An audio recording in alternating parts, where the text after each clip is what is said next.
ಅಲೈಕುಮ್. ಎಲ್ಲರಿಗೂ ನಮಸ್ಕಾರ. ಎಲ್ಲರೂ ಹೇಗಿದ್ದೀರಾ? ನಾನು ತುಂಬಾ ಚೆನ್ನಾಗಿದ್ದೀನಿ. ನೀವೆಲ್ಲ ಹೇಗಿದ್ದೀರಾ? ನೀವು ಕೂಡ ಚೆನ್ನಾಗಿದ್ದೀರಾ ಅಂದ್ಕೊಂಡಿದ್ದೀನಿ. ನಾನು ಕೂಡ ತುಂಬಾ ಚೆನ್ನಾಗಿದ್ದೀನಿ. ಇವತ್ತಿನ ವಿಡಿಯೋ ಪ್ಲೀಸ್ ಎಲ್ಲರೂ ಪೂರ್ತಿಯಾಗಿ ನೋಡಿ. ಯಾರು ಕೂಡ ಸ್ಕಿಪ್ ಮಾಡಿ ಮಧ್ಯ ನೋಡಿ. ಮತ್ತು ನಿಮ್ಗೇನು ಕೂಡ ಅರ್ಥ ಆಗಲ್ಲ ನನಗೆ ಬಂದು ಕಮೆಂಟಲ್ಲಿ ಕೇಳ್ತೀರಾ, ಮತ್ತು ನನಗೆ ವಾಟ್ಸಪ್ ಮೆಸೇಜಲ್ಲಿ ಕೇಳ್ತೀರಾ. ಪೂರ್ತಿಯಾಗಿ ವಿಡಿಯೋ ನೋಡಿ ಪ್ಲೀಸ್. ಎಲ್ಲರೂ ಒಂದೇ ಒಂದು ಲೈಕ್ ಕೊಡಿ. ಯಾರಿಗೆಲ್ಲ ಈ ಸ್ಫಟಿಕ ಕಲ್ಲು ಬೇಕು ಸ್ಕ್ರೀನ್ ಮೇಲೆ ನಂಬರ್ ಇದೆ, ಆರ್ಡರ್ನ ಮಾಡ್ಕೊಳ್ಳಿ. ಒಬ್ರು ರಿವ್ಯೂನ ಕೊಟ್ಟಿದ್ದಾರೆ, ತುಂಬಾ ಚೆನ್ನಾಗಿ ರಿವ್ಯೂನ ಕೊಟ್ಟಿದ್ದಾರೆ. ಅದನ್ನ ನಿಮ್ಮ ಜೊತೆ ಶೇರ್ ಮಾಡ್ಕೋತೀನಿ ಹೇಗೆ ಕೊಟ್ಟಿದ್ದಾರೆ ಅನ್ನೋದನ್ನ. ನಿಮ್ಗೆ ರಿವ್ಯೂ ಕೊಡ್ಲೇ ಇಲ್ಲ. ಅಕ್ಕ ಅವರು ಕೋಳಿ ಫಾರಂ ಅಲ್ಲಿ ಕೋಳಿ ಇಡ್ಲು ಸಹ ಬಿಡಕ್ ಆಗ್ತಿರ್ಲಿಲ್ಲ, ಅಷ್ಟು ಕಷ್ಟ ಆಗ್ಬಿಟ್ಟಿತ್ತು ಅವ್ರಿಗೆ. ನಿಮ್ ಹತ್ರ ತಗೊಂಡ್ಮೇಲೆ ಅದು ಕಟ್ಟಿಸ್ದೆ. ನನಗೆ ಅಂತ ಇಟ್ಕೊಂಡಿದ್ದಿ ನಮ್ಮ ಭಾವ ಕೈಯಲ್ಲಿ ಕೋಳಿ ಫಾರಂಗೆ ಕಟ್ಬಿಡಿ, ಮನೆಯಲ್ಲಿ ಅಂಗಡಿಯಲ್ಲಿ ಒಂದು ಕಟ್ಟಿದ್ರು, ಮತ್ತೆ ಕೋಳಿ ಫಾರಂಗೊಂದು ಕಟ್ಬಿಡಿ ಅಂತ ಹೇಳಿದೆ. ಅದು ಕಟ್ಟಿದ್ಮೇಲೇನೋ ಕೋಳಿನೂ ಬಿಟ್ರು, ಮತ್ತೆ ವೆಯ್ಟು 3.5 kg ಒಂದೊಂದು ಕೋಳಿ ಬಂದಿದೆ. ಚೆನ್ನಾಗಿ ಇದಾಗಿದೆ, ಅವ್ರಿಗೂ ಸಕ್ಸಸ್ ಆಯ್ತು. ಮತ್ತೆ ಅಮ್ಮ ಮನೆಯಲ್ಲಿ ನಮ್ಮ ತಮ್ಮ ಮನೆಯಲ್ಲಿ ಒಂದು ಕಟ್ಸಿದ್ದೆ, ಅವರು ಅಷ್ಟೇ ಪರವಾಗಿಲ್ಲ, ಅವರು ಚೆನ್ನಾಗಿದ್ದಾರೆ. ನನ್ನ ತಮ್ಮ ಮನೆಯಲ್ಲಿ ಅವ್ರಿಗೂ ಸಕ್ಸಸ್ ಆಯ್ತು. ಮತ್ತೆ ನಮ್ಮ ಫ್ರೆಂಡ್ ಮನೆಯಲ್ಲಿ ಅವ್ರ ಗೋಲ್ಡ್ ಎಲ್ಲ ಬ್ಯಾಂಕಲ್ಲಿ ಇಟ್ಬಿಟ್ಟಿದ್ರು, ಅವ್ರಿಗೂ ಪರವಾಗಿಲ್ಲ. ಕೋಳಿ ಫಾರಮಲ್ಲಿ ಇನ್ನೂ ಸಕ್ಸಸ್ ಆಯ್ತು. ಮತ್ತೆ ಗೋಲ್ಡ್ ಲೋನ್ ಎಲ್ಲ ಇದು ತಿಳಿಸ್ಕೊಂಡು ಅವರು ಚೆನ್ನಾಗಿದ್ದಾರೆ. ಮಗ ಸ್ವಲ್ಪ ಇದು ಓದೋದ್ರಲ್ಲಿ ಇದು ಮಾಡ್ತಿದ್ದ. ಈಗ ಅವ್ರಿಗೂ ಎಲ್ಲಾ ವಿಚಾರದಲ್ಲಿ ಒಳ್ಳೇದಾಗಿದೆ ನೋಡಿ. ಎಲ್ಲರಿಗೂ ಕೊಡಿಸ್ದೆ, ನಾನೇ ತಗೊಳಕ್ಕಾಗ್ಲಿಲ್ಲ. ನನ್ಗೆ ಗಮನನೇ ಇಲ್ಲದೆ ಆಗ್ಬಿಟ್ಟಿತ್ತು. ಈಗ ಸ್ವಲ್ಪ ಏನೋ ಬೇಜಾರಲ್ಲಿ. ನಾನು ಇವತ್ತು ನಿಮ್ ವಿಡಿಯೋ ನೋಡಿದ್ಮೇಲೆ ನನಗೂ ನೆನಪಾಯ್ತು. ತುಂಬಾ ತುಂಬಾ ಥ್ಯಾಂಕ್ಸು. ತುಂಬಾ ಒಳ್ಳೇದಾಗಿದೆ, ಕೊಡ್ಸಿರೋಂಗೆಲ್ಲ ಒಳ್ಳೇದಾಗಿದೆ ಅಮ್ಮ. Thank you so much sister. ನಾನು ನಿಮಗೆ ಥ್ಯಾಂಕ್ ಯು ಸೋ ಮಚ್ ಹೇಳಬೇಕು. ಯಾಕೆ ಅಂತ ಹೇಳಿದ್ರೆ, ನೀವು ನಿಮ್ಮ ಮನಸ್ಫೂರ್ತಿಯಾಗಿ ನಿಮಗೆ ಏನಾಗಿದೆ ಆ ಸ್ಫಟಿಕದಿಂದ ಏನೆಲ್ಲ ಅನುಕೂಲ ಆಗಿದೆ ಅನ್ನೋದೆಲ್ಲ ಹೇಳ್ಕೊತಿರಲ್ಲ, ನಾನು ನಿಮಗೆ ಥ್ಯಾಂಕ್ ಯು ಹೇಳಬೇಕು. ಥ್ಯಾಂಕ್ ಯು ಸೋ ಮಚ್ ನಿಮ್ಮ ಒಳ್ಳೆ ಮನಸ್ಸಿಗೆ ಥ್ಯಾಂಕ್ ಯು ಸೋ ಮಚ್. ಮತ್ತು ತುಂಬ ಜನ ಹೆಣ್ಮಕ್ಳು ಹೇಳ್ಕೊತೀರಾ, ಹಂಚ್ಕೋತೀರಾ, ನನಗೆ ಒಳ್ಳೆಯದಾಗಿದೆ ಸಿಸ್ಟರ್, ನನ್ನಿಂದ ಇನ್ನೂ ಸ್ವಲ್ಪ ಜನಕ್ಕೆ ಒಳ್ಳೆಯದಾಗಲಿ ಅಂತ ಕೇಳ್ಕೊತೀರಾ. ಹಾಗಾಗಿ ನನಗೆ ಖುಷಿ ಆಗುತ್ತೆ. ನನಗೆ ನಿಜ ಎಷ್ಟು ಒಳ್ಳೆ ಹೆಣ್ಮಕ್ಳಿದ್ದಾರೆ, ಅವ್ರಿಗೆ ಯಾಕೆ ದೇವರು ಇಷ್ಟು ಕಷ್ಟ ಅನ್ನೋದು ಕೊಟ್ಟಿರ್ತಾರೆ ಅಂತ. ಆದರೆ ಇನ್ನೊಂದು ಆ ದೇವರೇ ಈ ಮೂಲಕ ಎಲ್ಲರಿಗೂ ಕೂಡ ಒಳ್ಳೇದು ಮಾಡ್ತಾ ಇದ್ದೇನೆ ಅಂತಲೂ ಕೂಡ ಅನಿಸುತ್ತೆ ನನಗೆ. ಖುಷಿ ಆಗುತ್ತೆ, ಎಲ್ಲರ ಮಾತು ಕೇಳಿ ಖುಷಿ ಆಗುತ್ತೆ. ಹೀಗೇ ಮುಂದೆನೂ ಕೂಡ ನಿಮಗೆ ಏನೆಲ್ಲ ಒಳ್ಳೆಯದಾಗುತ್ತೆ, ಯಾವ ರೀತಿ ಎಲ್ಲ ಆಗುತ್ತೆ ಅನ್ನೋದು ಕೂಡ ಹಂಚ್ಕೊಳ್ಳಿ. ಬೇರೆ ಹೆಣ್ಮಕ್ಳು ಕಷ್ಟದಲ್ಲಿ, ಹೆಣ್ಮಕ್ಳಾಗಲಿ ಯಾರೇ ಆಗಿರಲಿ ಕಷ್ಟದಲ್ಲಿದ್ದರೆ ಅವ್ರಿಗೂ ಕೂಡ ಹೇಳಿ, ಅವರು ಕೂಡ ಪರ್ಚೇಸ್ ಮಾಡಿ ಅವ್ರಿಗೂ ಕೂಡ ಒಳ್ಳೆಯದಾಗಲಿ ಅಂತ ನಾನು ಕೇಳ್ಕೊತೀನಿ.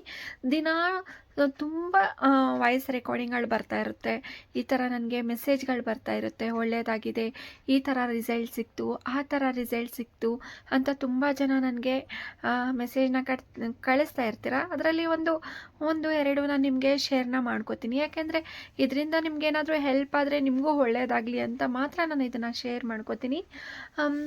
ಹೌದು, ಮೊನ್ನೆನೂ ಕೂಡ ಯಾರೋ ಮೆಸೇಜ್ ಮಾಡಿದರು. ಅವರು ತುಂಬ ಹೊತ್ತು ಮೆಸೇಜ್ ಮಾಡಿದರು, ತೋರ್ಸೋದ ಅನ್ನೋದ್ರಲ್ಲಿ ಡಿಲೇಟ್ ಆಗೋಗಿದೆ. ಯಾಕೆ ಅಂತ ಗೊತ್ತಿಲ್ಲ, ನನ್ನದ್ರಲ್ಲೇ ಡಿಲೇಟ್ ಆಗಿರೋದು. ಅದು ಬಂದು ಯಾಕೆ ಅಂತ ಹೇಳಿದ್ರೆ, ಅದೇ ಕಸ್ಟಮರ್ ಜಾಸ್ತಿ ಮೆಸೇಜ್ ಮಾಡ್ತಾ ಇರ್ತಾರಲ್ವ, ಸ್ವಲ್ಪ ಅಪ್ಡೇಟ್ ಮಾಡೋಕ್ಕಾಗಿಲ್ಲ ನಾನು, ಹಾಗಾಗಿ ಸ್ವಲ್ಪ ಡಿಲೇಟ್ ಆಗೋಗುತ್ತೆ. ಅದೇ ಡಿಲೇಟ್ ಆಗೋಗಿರುತ್ತೆ. ಅವ್ರು ಹೇಳ್ತಾಯಿದ್ರು, ನನಗೆ ತುಂಬ ಸಾಲ ಇತ್ತು, ತುಂಬ ಕಷ್ಟ ಇತ್ತು, ಒಡವೆ ಎಲ್ಲ ಇಟ್ಟಿದ್ದೆ ನಾನು, ಮತ್ತೆ ನಾನು ಒಡವೆ ಇಡಬೇಕು ಅಂತ ಬೇರೆಯವ್ರ ಹತ್ರ ಎಲ್ಲ ಇಸ್ಕೊಂಡೋಗಿ ಒಡವೆ ಇಟ್ಟಿದ್ದೆ. ಆವಾಗ ನನಗೆ ಅವ್ರಿಗೆ ಹೇಗೆ ನನ್ನ ಮುಖ ತೋರಿಸೋದು, ಹೇಗೆ ಬಿಡಿಸ್ಕೊಡೋದು, ನನ್ನ ಹತ್ರ ಖಂಡಿತ ಹಣ ಇಲ್ಲ. ನಾನು ಅವ್ರ ಮುಂದೆ ಹೋದರೆ ಕಳ್ಳಿ ಥರ ನೋಡ್ತಾರೆ ನನ್ನನ್ನು. ನನಗೆ ಒಂಥರ ಮುಜುಗರ ಆಗ್ತಾಯಿದೆ ಸಿಸ್ಟರ್. ಹೇಗಾದರೂ ನನ್ನ ಹತ್ರ ಹಣ ಇದ್ದರೆ ಫಸ್ಟು ಅವ್ರಿಗೆ ಬಿಡಿಸ್ಕೊಟ್ಬಿಡ್ಬೇಕು ಅಂತ ಹೇಳ್ತಾಯಿದ್ರು. ಅದಾದಮೇಲೆ ಕಟ್ಟಿದ ಮೇಲೆ ಒಳ್ಳೇದಾಗುತ್ತೆ ಸಿಸ್ಟರ್, ಕಟ್ಟಿ ನೀವು ಮಾಡಿ ಅಂತ ಹೇಳಿದೆ. ಅದಾದಮೇಲೆ ಕಟ್ಟಿದ್ಮೇಲೆ ಅವ್ರಿಗೆ ಅವರು ಹಸ್ಬೆಂಡ್ ಸ್ವಲ್ಪ ಡ್ರಿಂಕ್ಸ್ ಮಾಡ್ತಾಯಿದ್ರಂತೆ, ಕೆಲಸಕ್ಕೆ ಸರಿಯಾಗಿ ಹೋಗ್ತಾ ಇರಲಿಲ್ಲ.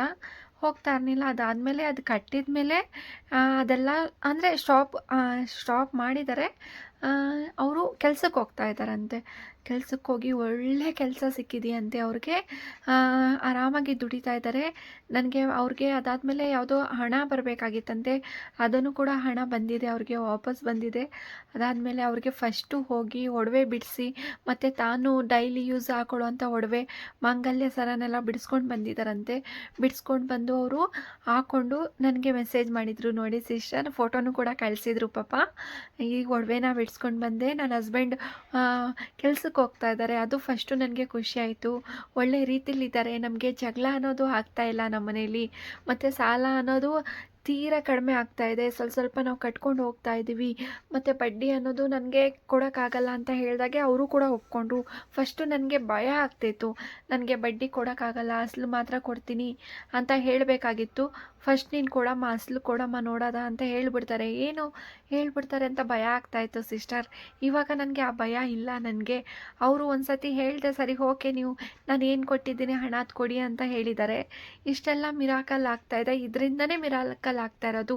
ಈ ಸ್ಫಟಿಕ ಕಟ್ಟಿದ ಮೇಲಿಂದನೇ ಈ ಥರ ಒಳ್ಳೆ ಇದಾಗ್ತಾ ಇರೋದು ಅಂತ ಹೇಳ್ತಾಯಿದ್ರು. ಹೌದು, ಅದಕ್ಕೆಲ್ಲ ಕಾರಣ ಈ ಸ್ಫಟಿಕ. ಈ ಸ್ಫಟಿಕ ಕಟ್ಟಿದ್ರೆ ಯಾವ ಥರ ಮಿರಾಕಲ್ ಆಗುತ್ತೆ ಅನ್ನೋದೇ ಗೊತ್ತಿಲ್ಲ. ಯಾವ ದಾರಿಯಿಂದ ಒಳ್ಳೆಯದಾಗುತ್ತೆ ಅನ್ನೋದು ಗೊತ್ತಾಗ್ತಾ ಇಲ್ಲ. ಅಷ್ಟು ಮಿರಾಕಲ್ ನಡೀತಾ ಇದೆ ಜನಗಳಿಗೆ. ನಾನು ಅದನ್ನೇ ಹೇಳೋದು, ನಾನೊಂದು ಹಣಕಾಸಿನ ಸಮಸ್ಯೆಗೆ ಇಲ್ಲ ಮನಿ ಅಟ್ರಾಕ್ಷನ್ ಅಂಗಡಿಗಳು ಕಟ್ಟರೆ ಕಸ್ಟಮರ್ ಅಟ್ರಾಕ್ಷನ್ ಆಗುತ್ತೆ ಅಂದ್ಕೊಂಡಿದ್ದೆ. ಬಟ್ ಇದು A to Z ಒಳ್ಳೆಯದಾಗ್ತಾ ಇದೆ ಜನಗಳಿಗೆ.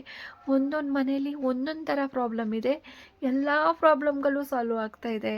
ನಿಜ, ಖಂಡಿತ ನಿಜ. ನೀವು ಒಂದೇ ಒಂದು ಸತಿ ಟ್ರೈ ಮಾಡಿ ನೋಡಿ, ನಾನು ಅದನ್ನೇ ಹೇಳೋದು. ಒಂದೇ ಒಂದು ಸತಿ ಟ್ರೈ ಮಾಡಿ ನೋಡಿ, ಮತ್ತೆ ನೀವೇ ತೊಗೋತೀರಾ. ಇದನ್ನು ಬಂದು ಮನೆಗೆ ಕಟ್ಟಿ ನೀವು ಕಬೋರ್ಡಲ್ಲಿ ಇಟ್ಕೋಬೋದು, ಮತ್ತು ನೀವು ಹಾಲಲ್ಲಿ ಇಡ್ಬೋದು, ಪೂಜೆ ರೂಮಲ್ಲಿ ಇಟ್ಕೋಬೋದು, ವೆಹಿಕಲ್ಸ್ಗೆ ಕಟ್ಬೋದು. ಮತ್ತು ನೀವು ಚಿಕ್ಕ ಪುಟ್ಟ ಅಂಗಡಿಗಳಿಟ್ಟಿದ್ರೆ, ಚಿಕ್ಕ ಪುಟ್ಟ ವ್ಯಾಪಾರ ಮಾಡ್ತಾಯಿದ್ರೆ, ನೀವು ಏನು ಆಫೀಸ್ ಕೆಲಸ ಮಾಡ್ತಾಯಿದ್ರೆ, ಪ್ರತಿಯೊಂದಕ್ಕೂ ಕೂಡ ಒಳ್ಳೆಯದಾಗುತ್ತೆ. ಮತ್ತು ನಾನು ಇದನ್ನು ಕಟ್ಟಿದ ಮೇಲೆ ಸೀಕ್ರೆಟಾಗಿ ನೀವು 7 ದಿನ ಏನು ಮಾಡಬೇಕು ಅನ್ನೋದು ಕೂಡ ಹೇಳ್ಕೊಡ್ತೀನಿ. ಇದನ್ನು ಕಟ್ಟೋದು ಮುಖ್ಯ ಅಲ್ಲ, ಕಟ್ಟಿದ ಮೇಲೆ 7 ದಿನ ಏನು ಮಾಡ್ತೀರಾ ಅನ್ನೋದೇ ಮುಖ್ಯ ಆಗಿರೋದು. ಆ 7 ದಿನ ಮಾಡಿದ ಮೇಲೇ ನಿಮಗೆ ರಿಸಲ್ಟ್ ಅನ್ನೋದು ಸಿಗೋದು ಬೇಗ. ನಿಮಗೆ ಅಷ್ಟು ಒಳ್ಳೆ ರಿಸಲ್ಟ್ ಅನ್ನೋದು ಸಿಗುತ್ತೆ. ವ್ಯಾಪಾರಕ್ಕಂತೂ ತುಂಬ ಜನ ಕಸ್ಟಮರ್ ಬಂದಿರ್ತಾರೆ. ಇವಾಗ ನೀವೇ ರೆಕಾರ್ಡಿಂಗ್ ಕೇಳಿದ್ರಲ್ಲ, ಅದೇ ರೀತಿ ಯಾವುದೇ ನೀವು ಬಿಸ್ನೆಸ್ ಮಾಡೋಕ್ಕೆ ಸ್ಟಾರ್ಟ್ ಮಾಡಿದ್ರೂ ಕೂಡ ವ್ಯಾಪಾರ ಅನ್ನೋದು ತುಂಬ ಚೆನ್ನಾಗಾಗುತ್ತೆ. ಅದಕ್ಕೆ ಹೇಳೋದು ನಾನು ಒಂದೇ ಒಂದು ತೆಗೆದು ಕಟ್ಟಿ, ನಾನು ಹೇಳೋ ರೀತಿ ಒಂದು 7 ಡೇಸ್, 11 ದಿನ ಆಗಲ್ಲ ಅಂದರೂ ಒಂದು 7 ದಿನ ಸಿಂಪಲ್ ಮೆಥಡು. ನಾನು ಜಾಸ್ತಿ ಬೇಗ ಎದ್ದೇಳಬೇಕು, ಹಾಗೆ ಮಾಡಬೇಕು, ಹೀಗೆ ಮಾಡಬೇಕು ಏನು ಕೂಡ ಹೇಳ್ಕೊಡಲ್ಲ. ಸಿಂಪಲ್ಲಾಗಿ 7 ಡೇಸ್ ನೀವು ಆರಾಮಾಗಿ ಮಾಡ್ಕೋಬೋದು ಅಂಥ ವಿಷಯನೇ ನಾನು ನಿಮಗೆ ಹೇಳ್ಕೊಡೋದು. ನೀವು ಮಾಡಿ ನೋಡಿ, ಖಂಡಿತ ಒಳ್ಳೆ ರಿಸಲ್ಟ್ ಸಿಗುತ್ತೆ. ಮತ್ತು ನಿಮ್ಮ ಎಫರ್ಟ್ಸ್ ಹೇಗಿರಬೇಕು ಅಂತ ಹೇಳಿದ್ರೆ, ಅದು ಕಟ್ಟೋ ಟೈಮಲ್ಲಿ ನಾನು ಹೇಳ್ಕೊಟ್ಟಂಗೆ ನೀವು ಮಾಡಿ, ಖಂಡಿತ ಒಳ್ಳೆ ರಿಸಲ್ಟ್ ಅನ್ನೋದು ಸಿಗುತ್ತೆ. ನಂಬಿಕೆ ಇಡಬೇಕು, ಮೇಯ್ನಾಗಿ ನೀವು ನಂಬಿಕೆ ಇಡಬೇಕು. ಇವಾಗ ದೇವ್ರನ್ನ ಕೇಳ್ಕೊಳ್ಳೋದು ಅದು ಆಗುತ್ತೋ ಬಿಡುತ್ತೋ ಗೊತ್ತಿಲ್ಲ, ಆದರೆ ದೇವ್ರು ಕೇಳ್ಕೊಬೇಕಾದ್ರೆ ನೀವು ಎಷ್ಟು ಭಯ ಭಕ್ತಿಯಿಂದ ನಂಬಿಕೆಯಿಂದ ಕೇಳ್ತೀರಾ, ಅದೇ ರೀತಿ ಇದನ್ನು ಕೂಡ ನೀವು ಸ್ವೀಕರಿಸಿ, ಖಂಡಿತ ಒಳ್ಳೆ ರಿಸಲ್ಟ್ ಅನ್ನೋದು ನಿಮಗೆ ಬರುತ್ತೆ. ನಿಮಗೆ ಏನು ಕಷ್ಟ ಇದೆ, ಯಾವ ಥರ ಪರಿಹಾರ ಆಗಬೇಕು ಎಲ್ಲನೂ ಕೂಡ ಮಾಡಿ, ಖಂಡಿತ ಒಳ್ಳೆ ರಿಸಲ್ಟ್ ಬರುತ್ತೆ ನಿಮಗೆ. ನನಗೆ ರಿವ್ಯೂ ಕೊಡ್ತಾರಲ್ಲ ಜನ, ಆ ಟೈಮಲ್ಲಿ ಅನಿಸುತ್ತೆ, ಹೌದು ಇಷ್ಟು ಒಳ್ಳೆ ರಿಸಲ್ಟ್ ಸಿಗ್ತಾ ಇದೆ. ನಾವು ಎಷ್ಟು ಇದ್ರ ಮೇಲೆ ನಂಬಿಕೆ ಇಡ್ತೀವಿ, ಅಷ್ಟು ನಮಗೆ ಇದರ ಫಲ ಅನ್ನೋದು ನಮಗೆ ಸಿಗುತ್ತೆ. ಎಷ್ಟು ನಂಬಿಕೆ ಇಲ್ಲದೇ ಡೌಟಿಂದ ಆಗುತ್ತೋ ಆಗಲ್ವೋ, ಇದರಿಂದ ಏನಾಗುತ್ತೆ, ಇಷ್ಟು ಚಿಕ್ಕಿದ್ರಿಂದ ಏನಾಗುತ್ತೆ, ಅದಲ್ದೇ ಹಣನೂ ಕೂಡ ಕಡಿಮೆ ಕೊಟ್ಟಿದ್ದೀವಿ, ಇದರಿಂದೆಲ್ಲ ಏನಾಗುತ್ತೆ ಅಂತ ನೀವು ಡೌಟಲ್ಲೇ ಇದ್ದರೆ ಅದು ಖಂಡಿತ ಆಗುತ್ತೋ ಏನೋ ಗೊತ್ತಿಲ್ಲ. ನಂಬಿಕೆ ಇಟ್ಟು ಕಟ್ಟಿ, ಪ್ರೇಯರ್ ಮಾಡಿ, ನಿಮಗೇನು ಪ್ರಾಬ್ಲಮ್ ಏನಿದೆ ಅದನ್ನು ಹೇಳ್ಕೊಳ್ಳಿ, ಕಟ್ಟಿ. ಖಂಡಿತ ಒಳ್ಳೆ ರಿಸಲ್ಟ್ ಬಂದೇ ಬರುತ್ತೆ. ಇವಾಗ 100ರಲ್ಲಿ 90 ಜನಕ್ಕೆ ರಿಸಲ್ಟ್ ಬಂದಿರೋರಿಗೆ ಒಂದು 10 ಜನಕ್ಕೆ ರಿಸಲ್ಟ್ ಬರದೇ ಇರುತ್ತಾ? ಅದನ್ನು ನೀವು ಯಾವ ರೀತಿ ಕಟ್ಟಬೇಕು, ಸೀರಿಯಸ್ ಆಗಿ ತೊಗೊಳ್ಳಿ. ಹಣ ಖರ್ಚು ಮಾಡಿದ್ದೀವಿ, ಚಿಕ್ಕದಾಗಿರಲಿ ದೊಡ್ಡದಾಗಿರಲಿ ಸೀರಿಯಸ್ ಆಗಿ ತೊಗೊಳ್ಳಿ, ಕಟ್ಟಿ. ನೀವು ಹಣ ಮುಖ್ಯ ಅಲ್ಲ, ನಿಮ್ಮ ನಂಬಿಕೆ ಅನ್ನೋದು ಜಾಸ್ತಿ ಮುಖ್ಯ ಆಗಿರುತ್ತೆ. ನೀವು ಎಷ್ಟು ನಂಬಿಕೆ ಇಟ್ಟು ಕಟ್ಟಿರ್ತೀರಾ ಅಷ್ಟು ಒಳ್ಳೆಯ ರಿಸಲ್ಟ್ ಅನ್ನೋದು ಸಿಕ್ಕಿರುತ್ತೆ. ಮತ್ತು ಕುದುರೆ ಲಾಳನೂ ಕೂಡ ಇದೆ, ಯೂಸ್ ಆಗಿರೋಂಥ ಕುದುರೆ ಲಾಳನೂ ಕೂಡ ಇದೆ. ಬೇಕು ಅಂದರೆ ಆರ್ಡರ್ನ ಮಾಡ್ಕೊಳ್ಳಿ. ಸ್ಫಟಿಕದ ಜೊತೆ ಆರ್ಡರ್ನ ಮಾಡಿಕೊಂಡ್ರೆ 50 ರುಪೀಸ್ ಲೆಸ್ ಮಾಡ್ತೀನಿ, ಯಾಕೆಂದರೆ ಶಿಪ್ಪಿಂಗ್ ಚಾರ್ಜ್ ಲೆಸ್ ಮಾಡಿ ಅದ್ರ ಜೊತೆನೇ ಹಾಕಿಸ್ತೀನಿ. ಇಲ್ಲ ಸಿಂಗಲ್ ಮಾತ್ರ ಬೇಕು ಅಂದವರು, ಫಸ್ಟು ಸ್ಫಟಿಕ ತೊಗೊಂಡಿದ್ದೀನಿ, ಸಿಂಗಲ್ ಮಾತ್ರ ಬೇಕು ಅಂದವ್ರಿಗೆ 50 ರುಪೀಸ್ ಜಾಸ್ತಿನೇ ಆಗಿರುತ್ತೆ. ಏನೇ ವಾಟ್ಸಪ್ ಮೆಸೇಜ್ ಮಾಡಿ, ನಿಮಗೆ ಎಲ್ಲನೂ ಕೂಡ ಅರ್ಥ ಆಗೋಂಗೆ ಹೇಳ್ಕೊಡ್ತೀನಿ.